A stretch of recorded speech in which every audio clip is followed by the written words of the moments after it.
देखो स्टूडेंट्स, आज का जो हमारा टॉपिक है भारतीय परिषद अधिनियम 1919 और ये भारत के इतिहास में सबसे महत्वपूर्ण एक कदम था। और कोई कंपटीशन एग्जाम ले तो उसके लिए मोस्ट इम्पोर्टेंट टॉपिक है। तो आशा करता हूँ आप इसे ध्यान से समझेंगे और जितना भी वर्क अभी तक आपको करवाया है वो सभी अपनी एक फेयर नोटबुक में नोट कर लेना, ठीक है। भारतीय परिषद अधिनियम 1909 को मार्ले मिंटो सुधार भी कहा जाता है। क्या कहा जाता है? मार्ले मिंटो सुधार।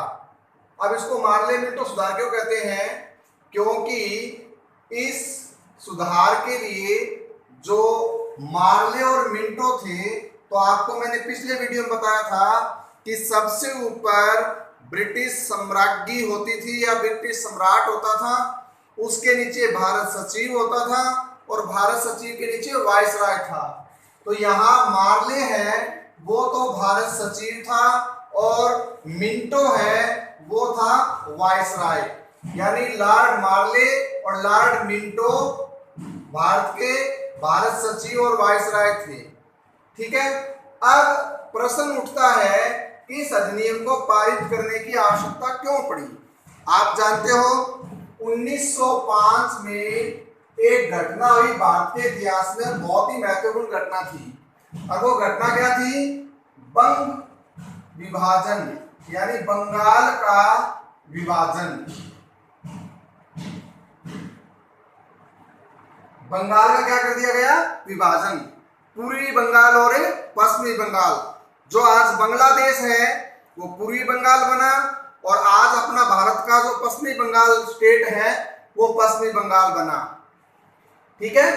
तो ये उस समय भारत के गवर्नर जनरल यानी वायसराय थे। कौन थे? Lord Curzon. कौन थे? Lord Curzon. तो लॉर्ड कर्जन ने क्या किया? बंगाल का विभाजन किया। और विभाजन करने का कारण क्या था जानते हो? उनको, अंग्रेजों को पता था कि भारत में जब तक हिंदू और मुस्लिम दोनों एक साथ मिलकर स्वतंत्रता की लड़ाई लड़ेंगे तो निश्चित ही वो अंग्रेजों को यहाँ से उखाड़ फेंकेंगे। इसलिए उनको डर था, तो उन्होंने फूट डालो और राज करो वाली नीति अपनाई और बंगाल को दो अलग विभाजन कर दिया। एक पूर्वी बंगाल जो मुस्लिम बाहुल्य क्षेत्र था, जो आज बांग्लादेश है, और पश्चिमी बंगाल जो हिंदू बाहुल्य क्षेत्र था, उसका विभाजन कर दिया। इसके परिणाम स्वरूप भारत में बहुत बड़ा आंदोलन हुआ और 1857 की क्रांति की तरह ही ये आंदोलन भी बड़ा उग्र हो चला। तो ब्रिटिश गवर्नमेंट को अब ये लगने लगा कि भारत में अंग्रेजों का शासन अब ज्यादा दिन टिकने वाला नहीं है। तो उस विद्रोह को दबाने के लिए एक नया एक्ट पारित किया गया, भारतीय परिषद अधिनियम 1909 यानी मार्ले मिंटो सुधार। तो ये तो इसकी थी पृष्ठभूमि। अब इसको करते हैं शुरू, ठीक है। आप इतिहास में जाना जाता है कि मार्ले और मिंटो दोनों ही है ना, ये उदारवादी दृष्टिकोण के थे और दोनों ही क्या चाहते थे? ये लॉर्ड कर्जन की तरह कट्टर नहीं थे। दोनों ही चाहते थे कि भारत का जो प्रशासनिक ढांचा है उसमें आमूल चूल परिवर्तन होना चाहिए। ये प्रशासनिक ढांचा भारतीय जनता के अनुकूल होना चाहिए, ठीक है। तो उन्होंने क्या किया? अक्टूबर 1906 में जो मुस्लिम समुदाय है वो इकट्ठा हुआ और आगा खां को अपना नेता चुना। अक्टूबर 1906 में मुस्लिमों ने आगा खां के नेतृत्व में लॉर्ड मिंटो से मुलाकात की और मुलाकात के कर उन्होंने मांग की कि भारत में जो चुनाव पद्धति है ना, उस चुनाव पद्धति में मुस्लिमों को पूरा प्रतिनिधित्व नहीं मिल रहा, इसलिए मुसलमानों के लिए अलग से निर्वाचन प्रणाली की मांग की थी। पहले टॉपिक में क्या है? आगा खां के नेतृत्व में मुसलमानों का प्रतिनिधि मंडल है वो वायसराय से मिलता है और मुसलमानों के लिए अलग से निर्वाचन की मांग करता है। अब मुसलमान ने मांग क्या रखी थी कि हमारी जितनी जनसंख्या भारत में है ना, उसके अनुपात में हमारा प्रतिनिधित्व है वो सरकार में नहीं है। तो हमारी जनसंख्या के अनुपात में हमें क्या मिलना चाहिए? जनसंख्या के अनुपात में प्रतिनिधित्व की मांग आगा खां के नेतृत्व में मुसलमानों ने की थी।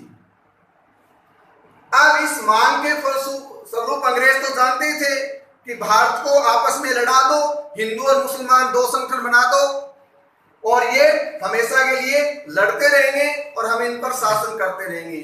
और आपको पता है भारत में जो सांप्रदायिक घटनाएं होती हैं, आज आतंकवाद जैसी समस्या है, उन मेन समस्याओं का बीज यहीं पर बोया गया था। भारत मुसलमानों को बांटने की नीति यहीं से शुरू हुई थी।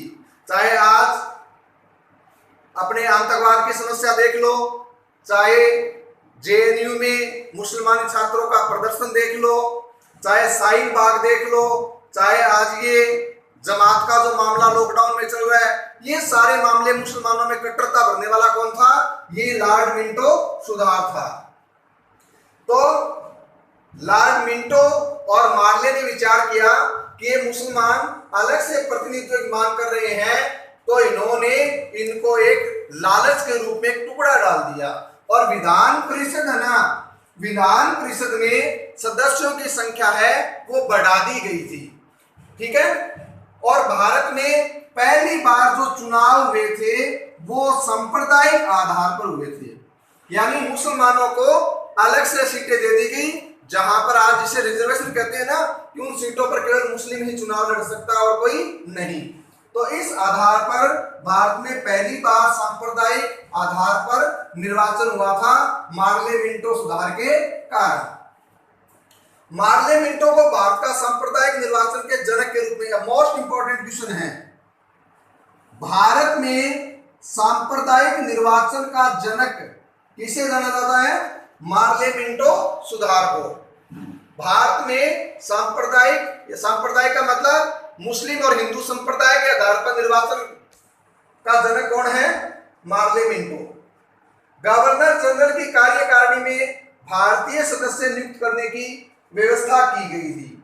अब आप जानते हो 1905 में बंगाल विभाजन हुआ, भारतीय जनता अंग्रेजों के विरुद्ध आंदोलन कर रही थी, तो उनको शांत करने के लिए जो अंग्रेजों की कार्यकारिणी थी, उस कार्यकारिणी में कहा गया भी आपको भी प्रतिनिधित्व मिलेगा और भारतीय सदस्यों को नियुक्त करने की एक व्यवस्था की गई। और उन सदस्यों में सत्येंद्र सिन्हा पहले व्यक्ति थे जो अंग्रेजों की कार्यकारिणी में सदस्य नियुक्त हुए थे। ठीक है। और आपको पता है अंग्रेज वास्तव में भारतीयों को कुछ देना नहीं चाहते थे, केवल लालच देकर के शांति से बैठे रहें, ऐसा ही काम करना था। इसका रिजल्ट क्या अच्छा थोड़ी आने वाला था। इसी कारण क्या हुआ, ये निर्वाचन प्रणाली है वो अस्पष्ट थी। कहीं आपको जानते हो क्षेत्रीय निर्वाचन, उसमें कुछ ही व्यवस्था कर दी गई, प्रांतीय निर्वाचन में कुछ ही व्यवस्था कर दी गई और केंद्रीय निर्वाचन में कुछ ही व्यवस्था कर दी गई। तो ये प्रणाली कोई स्पष्ट प्रणाली नहीं थी और इसलिए इसको दोषपूर्ण प्रणाली बन गई थी और ये ज्यादा सफल नहीं हुई थी। और भारत के स्वतंत्रता संग्राम है वो आगे निरंतर चलता रहा था। ठीक है। आशा करते हैं ये वीडियो आपको समझ में आया होगा और आप इसको लाइक और सब्सक्राइब जरूर कर दे। धन्यवाद।